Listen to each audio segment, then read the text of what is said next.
안녕하세요. 브라이언입니다. 오늘은 고교학점제 학점 이수 기준과 최소 성취 수준 보장지도 운영에 관해 이야기하겠습니다. 2025년 고등학교 입학생부터 고교학점제가 전면 적용됨에 따라 학생은 학점 이수 인정 기준에 따라 스스로 선택한 과목을 책임감 있게 이수하고, 학교는 과목의 이수 기준 미도달 학생을 위한 보충 지도를 통해 학점 이수를 지원해야 합니다.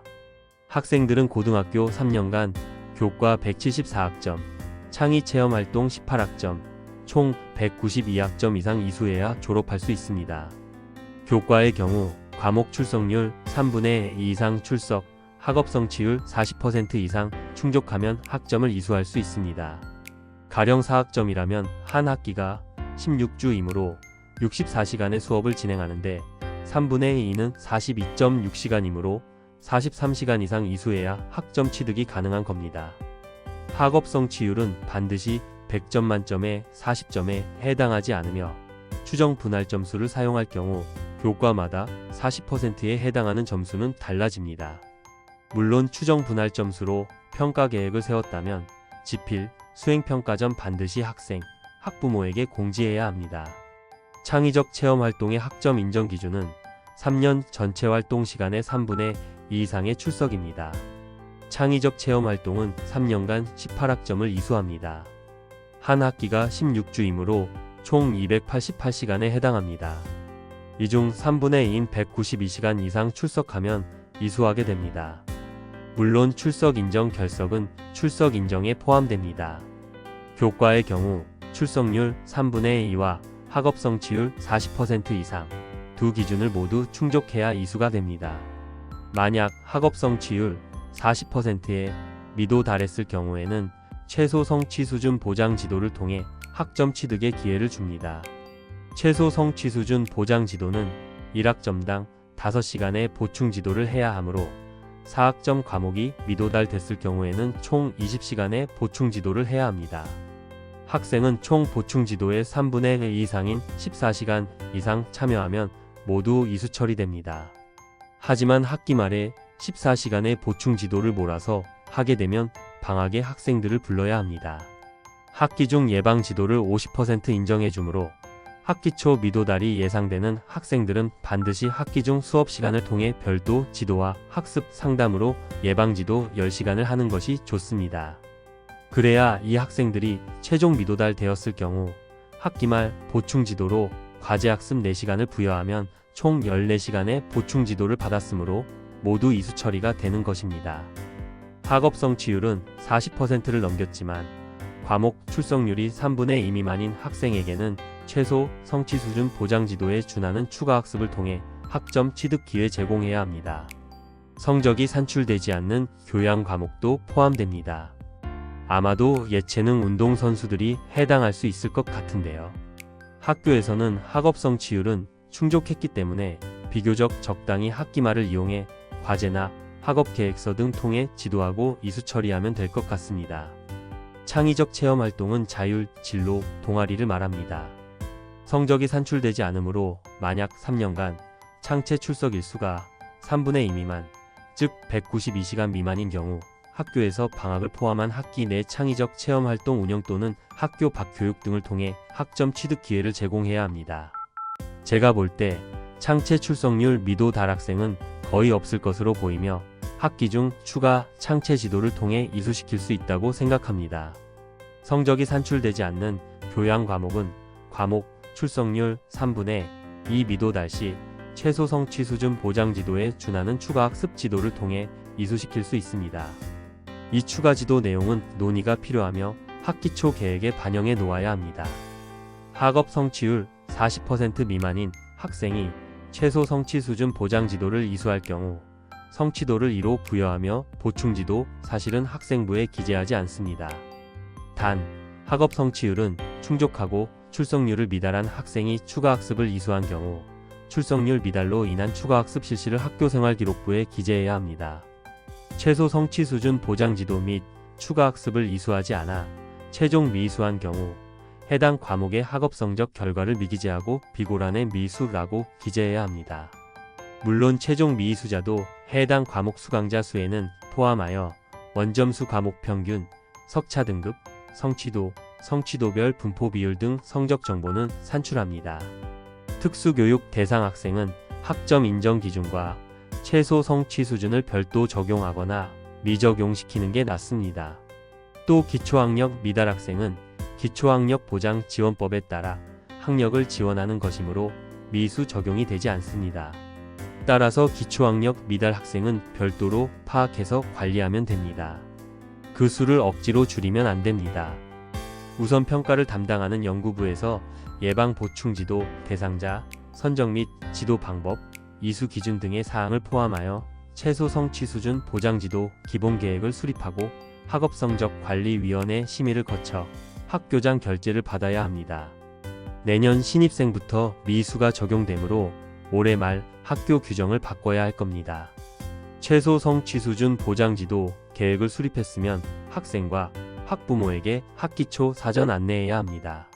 최소 성취 수준 보장지도는 총 운영 시수의 3분의 2 이상 참여할 시에 이수를 인정합니다.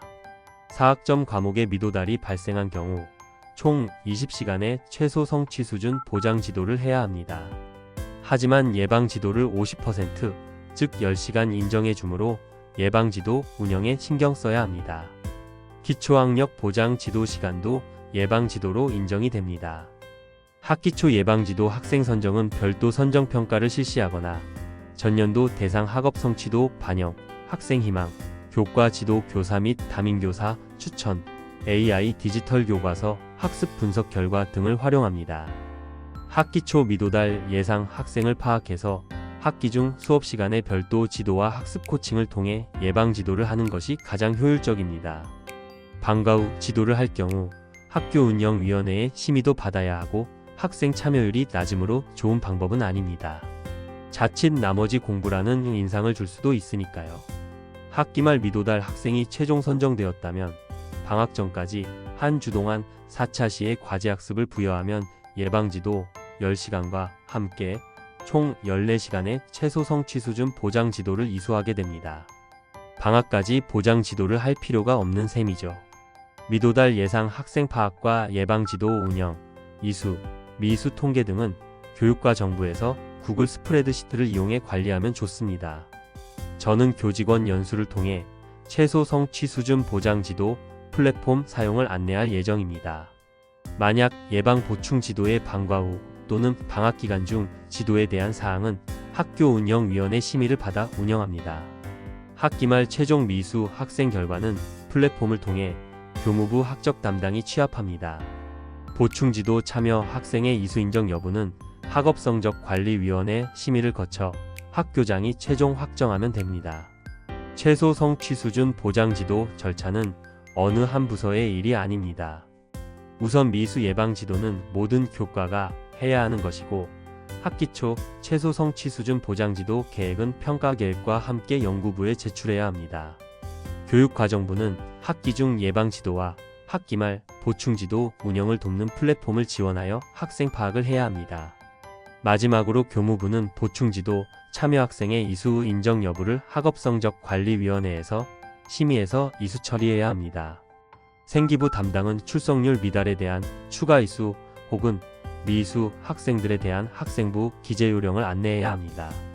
학업 성취율이 낮은 학생은 대부분 전 과목에 걸쳐 미도달이 예상됩니다. 이렇게 다과목 미도달 학생에 대한 최소 성취 수준 보장 지도는 융합 주제를 활용한 통합 운영도 가능하므로 학업성적관리위원회에서 사전 논의가 필요합니다. 가급적 학습 멘토링, 정서 지원, 학습 코칭 쪽으로 보장 지도 방향을 잡는 게 좋을 듯 합니다. 학교마다 선택 과목이 다양하고 학점 인정 기준에 과목별 출석률 3분의 2 이상 기준이 생기게 되어 이제 전입생들의 과목을 잘 살펴서 원적교와 전입교 간 연계 과목 출석률을 계산해서 반영해야 합니다. 교무부 학점 담당의 주의가 필요합니다. 미도달 학생에 대한 학기 중 예방 지도와 학기 말 보충 지도는 교과 담당이 해야 합니다. 다만 창의 체험 활동 출석 일수 미도달 학생에 대한 추가 학습 지도는 학교에서 학업성적관리위원회의 협의를 거쳐 지도 교사를 지정할 수 있습니다. 올해 말 학점 이수 기준, 인정 기준 및 최소 성취 수준 보장지도, 관련 학칙과 학업 성적 관리 규정을 정비하고 학기 단위 운영 계획을 수립해야 합니다. 전문적 학습 공동체와 연계한 학교 자체 연수, 새학년 교육과정 준비 기간을 활용한 연수 운영 또한 필요합니다. 특히 내년 1학년 교과에서는 실질적인 최소 성취 수준 보장지도 운영 계획을 수립해야 합니다. 이를 바탕으로 학기 초 학생, 학부모 대상, 학점 이수 기준, 인정 기준 및 최소 성취 수준 보장지도 운영 관련 홍보 및 안내를 해야 하겠죠. 교육과정 협의회 규정도 바꿔야 합니다. 교육과정부에서는 교육과정위원회의 조직과 과목 개설 최소 인원, 수강 신청 기간과 변경 규정 등을 수정해야 합니다. 교육과정위원회는 교육과정 이수지도위원회로 바꾸고 모든 교과의 교사들이 참여하도록 운영해야 합니다. 아직도 사회교과 대표, 과학교과 대표, 생활교양 대표 1명이 참여하는 학교들이 있는데 학생 과목 선택권이 확대된 고교학점제 교육과정 운영과는 맞지 않습니다. 내신 5등급제가 되면서 최소 인원 5명부터 1등급이 산출됩니다. 기존 14명 혹은 15명이 과목 개설 최소 인원 규정이었지만 이제는 10명 이상으로 변경해야 할 듯합니다. 불과 몇 달 후면 2025년 입학생이 들어옵니다. 최소 성취 수준 보장지도 절차와 운영 방법에 대한 교직원 연수와 업무 부서 간의 협조가 필요하므로 많은 논의를 해야 할 시점입니다. 여전히 학교는 네 거, 내 거라고 업무를 패스하는 분위기가 농후합니다. 고교학점제 학기제로 달라진 교육 환경에서는 누군가 주도적으로 끌고 가며 협조를 이끌어내는 업무 환경을 만드는 것이 중요합니다. 이때 플랫폼이 강력한 무기이자 큰 도움이 될 것입니다.